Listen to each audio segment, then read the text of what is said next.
बिस्मिल्लाहिर्रहमानिर्रहीम। अस्सलाम वालेकुम व्यूवर्स। आज के वीडियो लेक्चर में हम चैप्टर 3 का क्वेश्चन नंबर 3 स्टडी करेंगे, जिसमें हम डिस्कस करेंगे Bohr postulates of atomic structure के एटम के स्ट्रक्चर के बारे में। बोहर के क्या पास्टुलेट्स थे and explain Bohr theory of hydrogen atom, और बोहर ने किस तरह की थ्योरी हाइड्रोजन एटम के लिए एक्सप्लेन की थी, और क्वांटाइजेशन ऑफ एनर्जी से क्या मीनिंग होता है एंड क्वांटाइजेशन ऑफ रेडिएशन का क्या मतलब होता है। ठीक है, ओके। तो what were Bohr postulates? Bohr actually stated two postulates. First one is that के stationery state postulate. What is, अगर हम स्टेशनरी वर्ड का मीनिंग देखें तो उसका मतलब यही होता है कि something at rest, and when something at rest means there is no change. Basically there is no change in its position, its momentum और any of its physical quantity ना। तो यहाँ पे स्टेशनरी स्टेट्स का मतलब ये है कि actually we know that in atom there are states, there are shells. और बोहर ने कहा कि ये जो शेल्स होते हैं, सपोज ये न्यूक्लियस है और ये एटम का पहला शेल है, दूसरा है, तीसरा, तो ये जो शेल्स हैं बेसिकली ये स्टेट्स हैं। Bohr said that these are the states, and in these states when electron is revolving and as long as electron remain in a particular state its energy remains constant. ठीक है, तो इस sense में इनको, ये जो orbits होते हैं, इनको उसने स्टेशनरी स्टेट्स कहा। ठीक है, तो स्टेट का मतलब यही होता है कि इलेक्ट्रॉन किस पोजीशन में है। स्टेट मींस, ठीक है, इन मॉडर्न फिज़िक्स में हम आगे भी बहुत सारा मतलब बार बार हम इलेक्ट्रॉन के स्टेट्स के बारे में बार बार आएगी बात, तो आपको पता होना चाहिए कि what is meant by state. ठीक है, तो स्टेशनरी मींस ये उस इलेक्ट्रॉन की एनर्जी कांस्टेंट होती है। और ये जो बोहर का पोस्टुलेट था ये कॉन्ट्राडिक्टरी था, अपोजिट था या तज़ाद था इसका इलेक्ट्रोमैग्नेटिक वेव थ्योरी के साथ, जो कि बोहर के इस पोस्टुलेट से पहले पेश की गई थी। और उसमें वो यही कह रहे थे कि इलेक्ट्रॉन जब उस इलेक्ट्रोमैग्नेटिक वेव थ्योरी ये थी कि when electron is revolving in a particular orbit and after passing some time because of the revolution its energy decreases and eventually electrons fall down into the nucleus. And this theory was not appropriate because if we go with this theory then electrons continuously dropping down into the nucleus, and and eventually atom vanish out. So this is not an appropriate result. So that's why that theory is not acceptable for now on. We are using the Bohr postulates, and he says that there are stationary states, and these stationary states are verified experimentally. ठीक है, and his other postulate is that a frequency postulate, और frequency postulate में उसने ये बताया कि electron जब jump करता है from high energy, from low energy state to high energy states में जंप नहीं करता, एक्चुअली ट्रांजिशन करता है। ठीक है ना, तो ये एक्साइटेशन करता है। जब इलेक्ट्रॉन हाई एनर्जी स्टेट से लो एनर्जी स्टेट में आता है, सपोज़ इसकी ये जो एनर्जी है, इसकी इस स्टेट की एनर्जी 2 इलेक्ट्रॉन वोल्ट और इस स्टेट की एनर्जी 3 इलेक्ट्रॉन वोल्ट है। तो जब 3 इलेक्ट्रॉन वोल्ट से 2 इलेक्ट्रॉन वोल्ट में इलेक्ट्रॉन जंप करेगा ना, तो 3 - 2 गिव्स यू 1। तो 1 इलेक्ट्रॉन वोल्ट एनर्जी का फोटोन जो है वो इमिट होगा, और जाहिर बात है वो फोटोन है तो फोटोन की एनर्जी होती है, और एनर्जी और फ्रीक्वेंसी का ये रिलेशन होता है। ठीक है, सो वो कहता है कि जब भी एक इलेक्ट्रॉन जंप करेगा from high energy state to low energy state, a photon is emitted whose energy या whose frequency is equal to the energy difference of the two states. ठीक है, and HF is the energy of photon, and En is the high energy state, and EP is the low energy state. So put the value of here and simplify this equation. It is simple mathematics. We get 1 and now incorporate Balmer-Rydberg formula which we studied in previous lectures. So as since the left hand side of these two equations are equal, so we can equate these two equations, and after equating these two equations and after doing some simple mathematics we get this one result. And since there is a thing mentioned in the question that quantization of energy, Bohr theory of hydrogen atom about quantization of energy. So what is meant by how can we mathematically express quanta या quantization in any physical quantity? So we can express quantization in any physical quantity with a number n. जैसे हम angular momentum को L से show करते हैं, linear momentum को P से show करते हैं, मास को m से शो करते हैं, बिल्कुल इसी तरह से किसी भी क्वांटिटी में क्वांटाइजेशन को किससे शो करते हैं, n से शो करते हैं. और व्हाट इज़ n? n एक क्वांटम नंबर है जिसकी value 1 2 3 up to so on infinity तक जाती है.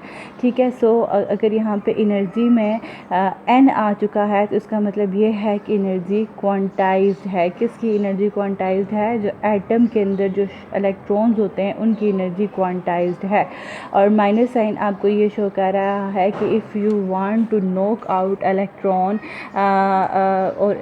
liberate the electron from the atom, you have to give some energy, and as you are supplying energy, so that is the negative sign is expressing us. So quantize energy, इस equation को यहाँ पे जो है वो explain किया जा रहा है मज़ीद. कहता है कि आप एक अब क्या किया है उसने, अब since we are discussing the hydrogen atom, और हाइड्रोजन एटम के अंदर हम हाइड्रोजन एटम को क्यों लिया है यहाँ पे, क्योंकि hydrogen atom is the most simplest atom because it has only 1 electron. ठीक है. सो बोहर ने चूँकि ये थ्योरी पेश की थी, तो जो चीज़ें होती हैं, जो इनिशियल चीज़ें होती हैं, उनको सिंपल चीज़ों को लेके एक्सप्लेन किया जाता है. So hydrogen is the most simplest atom. So Bohr took that atom and calculate the different physical quantities of electron in a hydrogen atom, and remember that we have only 1 electron in the hydrogen atom. So Bohr calculate the velocity, its momentum, energy of electron in a hydrogen atom. So first of all he shows us that energy is quantized. We also get we also know that energy is quantized from this one expression, but let's do some more mathematics which Bohr did to prove that energy of electron in a Bohr atom is quantized. For that purpose he proposed a theory in which he considered a hydrogen atom in which electron is there, and there is a nucleus which has some charge E, and there is an electron which is revolving around the nucleus at distance r, and its velocity is v. ठीक है जी. तो since we know that electric force provides necessary centripetal force, and from this you can get the equation number 1. Now let us deal with kinetic energy of the electron. This electron is revolving, so it has kinetic energy, and put the value of v from the equation 1, you get the equation 2, and it has potential energy also. We are not gonna take potential energy mgh, because here m is very very small since we are dealing with electron, so it is not sensical to use this one formula. We will use another formula of potential energy. So we use another formula of potential energy, which is equal to potential energy is equal to F dot D. This is F and this is D, and since we know that F dot D is basically equal to work, but from the work energy theorem we can say that work and energy are interrelated. So he used the term potential energy here and used the formula of here. And what is force here? Attractive force is here. Coulomb force is that Q E squared by R squared. So as in the nucleus there is positive charge and is negative charge, so there must be an attractive force. Negative sign is for attractive force. Simplify this, you get this. So total energy of the electron is actually the sum of kinetic energy plus potential energy. Put the values of kinetic energy and potential energy from the above and simplify it a little, you get the equation number 4. ठीक है. And as it is shown in the equation number 4, we can find out the total energy of the electron in an orbit if we know the value of r, means के how much is the radius. Okay, the next term is that कि हमने जो है वो frequency find करनी है कि electron जो रिवॉल्व कर रहा है अराउंड द न्यूक्लियस, उसकी कितनी फ्रीक्वेंसी से वो रिवॉल्व कर रहा है, उसकी रेवोल्यूशन फ्रीक्वेंसी कितनी, how many revolution it is covering per second. So we will calculate the two frequencies.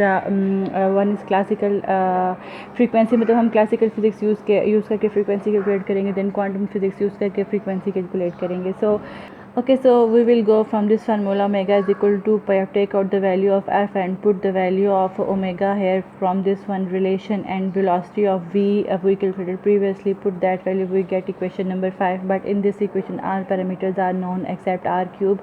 So now we are going to find out the r cube, and for that purpose take out the if we have used this one value previously, please have a look on that. Take out the value of r from this equation, and since there is r cube, so you have to take cube on both sides, and after taking cube put equation 6 and equation 5, and after doing some mathematics you get the value of this. Okay, this is the classical frequency. The energy in terms of quantum number, it is this, and put the value of E in this one equation so that we get rid of negative sign here, and we get the expression of frequency in terms of classical mechanics. Okay, this is called classical frequency of revolution of an electron of a meter. अब हमने quantum frequency calculate करनी है. So we will use this one formula, and since we are using quantum effects we have to incorporate quantum number. So use the Rydberg formula, and from this one equation put the value of lambda here. R C को ऐसे लिख देना है और P की जगह आपने n-1 लिख देना, क्योंकि आपको पता है कि यहाँ पे हाई एनर्जी स्टेट से लो एनर्जी स्टेट में ट्रांजिशन होती है. तो p must be 1 less than n. अगर n 4 है तो p 3 होगा, अगर n 9 है तो p जो है वो 8 होगा. सो p को आप इन टर्म्स ऑफ अगर n लिखेंगे तो n-1 टाइम्स लिख देंगे. इसको सिंप्लीफाई करें एंड यू गेट. ठीक है, अगर लार्ज क्वांटम नंबर है तो 2n-1 को आप 2n ही ले लेंगे, क्योंकि ये बहुत बड़ा नंबर होता है तो 1 नेग्लिजिबल होता है. सिमिलरली इसमें आप इसको n ले लेंगे. सो इसको बेसिकली सिंप्लीफाई करना था, तो यू गेट दिस वन. अब यहाँ पे एक बहुत इंपॉर्टेंट रिजल्ट है, वो ये कि at large quantum number classical mechanics और क्वांटम मैकेनिक्स के जो रिजल्ट होते हैं वो मैच कर जाते हैं. सो हमने ये इफेक्ट यूज़ किया और हमने इन दोनों को क्वांटम फ्रीक्वेंसी और क्लासिकल फ्रीक्वेंसी को आपस में इक्वेट किया, और इक्वेट करने के बाद हमने यहाँ से आर की वैल्यू फाइंड आउट की, और आर की वैल्यू हमारे पास ये आई, Rydberg constant, and it is in good agreement with the experimental. या हमने सारे थ्योरेटिकल कैलकुलेशन करके रेडबर्ग कांस्टेंट की वैल्यू निकाली, and which is equal to the experimental calculation of Rydberg constant. ठीक है. फिर हमने क्या किया कि अब हम यहाँ पे एक एनर्जी स्टेट की कितनी मैथमेटिकल वैल्यू होती है, कि एनर्जी एक ऑर्बिट की कितनी एनर्जी होती है वो हम कैलकुलेट करेंगे. देखें, ऐसे हमें पता है प्लांक कांस्टेंट, आर की वैल्यू यहाँ से पुट करें, और अगर आप n is equal to first shell में हैं तो आप n को 1 पुट करेंगे, सारी वैल्यूज़ पुट करें, हमारे पास यहाँ पे एक्चुअली एक फार्मूला आ जाएगा. अगर आप n को 1 करेंगे तो फर्स्ट शेल की एनर्जी आ जाएगी, n को 2 करेंगे तो सेकंड शेल की एनर्जी आ जाएगी, और इस तरह से हम जो है वो एनर्जी ऑफ डिफरेंट स्टेट्स निकाल सकते हैं in an hydrogen atom. So there are different state. Ground state is the first energy state, फिर एक्साइटेड स्टेट होती है जो मतलब 1 है, उसके बाद 2 एक्साइटेड स्टेट है, 3 एक्साइटेड स्टेट है. सो उनकी एनर्जीज आप यहाँ पे पुट करते जाएँ तो आपको आंसर आते जाएंगे. ठीक है जी. ये नॉर्मल है, इसका लाइफ टाइम इतना होता है, मेटास्टेबल स्टेट का इतना होता है. एक्साइटेशन एनर्जी एक्साइट करने के लिए एटम को, और जब आप एक इलेक्ट्रॉन को एटम से बाहर निकाल देते हैं, n is equal to infinity, मतलब कि एटम से बाहर चला गया इलेक्ट्रॉन, तो आयन बन जाए तो उसको आयनाइजेशन एनर्जी स्टेट कहते हैं. सिमिलरली आयनाइजेशन एनर्जी वही होती है कि कितनी एनर्जी आप इलेक्ट्रॉन को एक एटम को आयन बनाने के लिए आपने कंज्यूम की. हमने एनर्जी क्वांटाइजेशन पढ़ ली, डिफरेंट स्टेट्स की एनर्जी हमने फाइंड आउट कर ली. अब हमने जो मूव करना है कि जो रेडियाई हैं वो भी क्वांटाइज होते हैं. हमें पता है कि रेडियाई पहला रेडियस है, दूसरा रेडियस है, तीसरा रेडियस है, तो ये सारे क्वांटाइज होते हैं. अब इनको मैथमेटिकली कैसे प्रूव करना है, इस तरह से this is the classical energy and this is the quantum energy because n is involve here. So there is a correspondence principle that shows that at large quantum number, classical and quantum effects are same. So put the value here and you get the value of Rn from here. Put all this value and you get the radius of the first orbit if put n is equal to 1. It is the radius of the second orbit if you put n is equal to 2. This is the generalized formula of the radius, quantized radius. Angular momentum is another physical quantity which is also quantized.